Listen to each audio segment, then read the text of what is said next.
Peace. It's me, O.G.B.O. for Mega Man Codes. First and foremost, I want to give praise to the Most High for this beautiful day and for the blessing of life. If you have followed my dialogue, my course of dialogue, you will probably notice that I tend to go after topics that affect us but don't get mentioned. People don't address these particular topics. One such topic is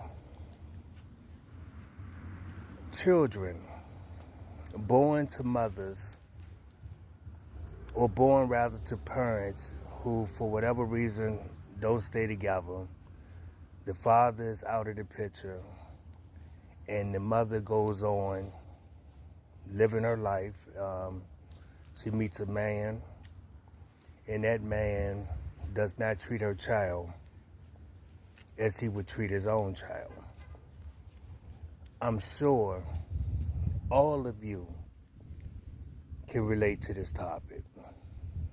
If not you personally, you know a family member or a friend going through this or have been through this. What's the resolve here? Mom has a child by a man who later decides not to be in the child's life. This is unfortunate and this is unfair to both the child and the mother. Life isn't fair, and no one should have to go through this alone. No person should have to deal with the raising of a child by themselves. Having said that, the child did not ask to be here. And although this is not the politically correct thing to say,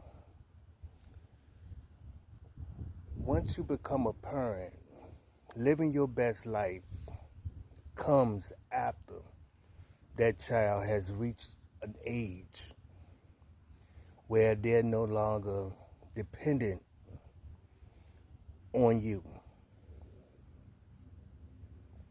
Okay? You have to put your living or your quest to live a better life, or your best life, I should say, on pause.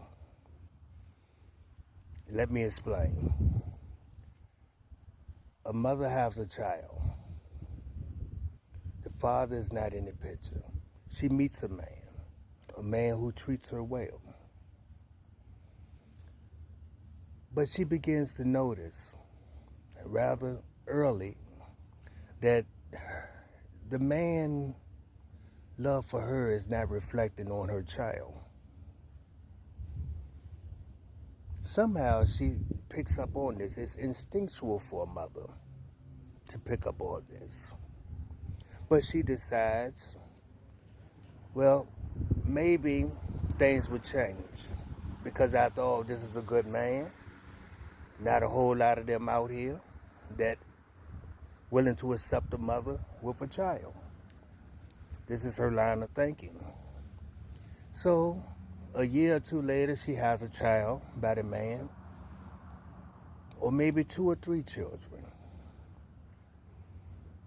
Now, whereas before it was more, it wasn't as obvious. Now, it's right in her face that the love this man has for her and the children that they created together does not transfer to that child that she came into the relationship with.